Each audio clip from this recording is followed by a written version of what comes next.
মহারাজ আসেন গোখরমল অবন্তে বারবন প্রজগত করিসেন কি কোনবাই বিদ্রুপ আশ্রম দেব হাতি মহারাজ অবন্তি রাজ্যর সকল প্রজাই সকল প্রজাই মুখে হাঙ্গে করিসেবা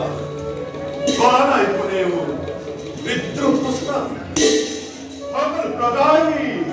কোয়া পন্থা লইছে হরিণ নাম কৃষ্ণ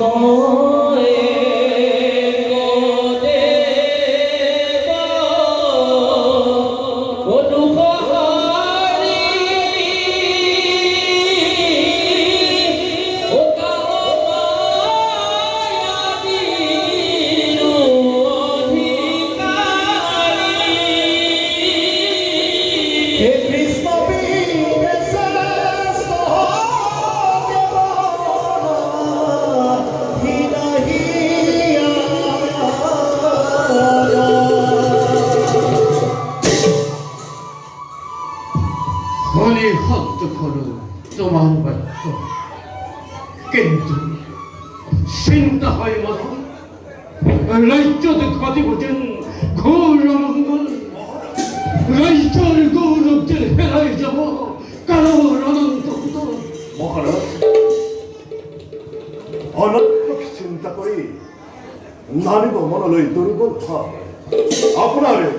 আপনার রাজ্যের শান্তির বাবে আসময় আছে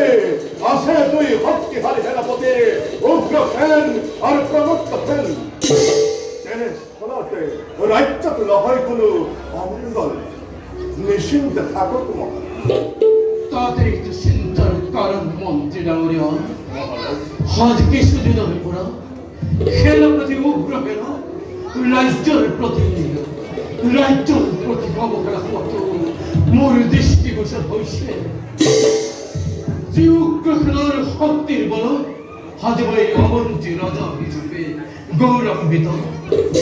সেই উগ্র খেলে যদি রাজ্যের প্রতি অবহেলা করে তেন্তে রাজ শাসন হস্তির স্বর্ণকের পুত্র উৎপাদন করুন উগ্র খেলে যদি ভাতৃ প্রবত্ত খেলার লক লাগে রাজ্যের রাজার বিরুদ্ধে বিদ্রোহ আচরণ করে সেটা কি হল মন্ত্রী ডাঙরিয়া তুমি তো জানাই মন্ত্রী ডাঙরিয়া পরের বিদ্রোহ কঠোর হাতে দমন করব পারে কিন্তু গৃহকন্দল দমন করা তো ইমান সহজ নহয় মন্ত্রী ডাঙরিয়া মহারাজ অনর্থক চিন্তা আপনি নকরিব কেতিয়াও উগ্র খেলে এনে ভুল নকরে কদাপি আর ভগবান শ্রীহরি হব আমার সহায় তোমার বাক্যই যেন হত্য হয় ময়ূর দিলে লিখারি করিস ভগবান প্রার্থনা অবন্তীর প্রজাবর্গর মঙ্গলের বারে মন্ত্রীদের মহারাজ হাজির ওই সভায় মধ্যে ভঙ্গ করে ভাল বড় খন্ডে করুন বৈ বিশ্রাম মহারাজ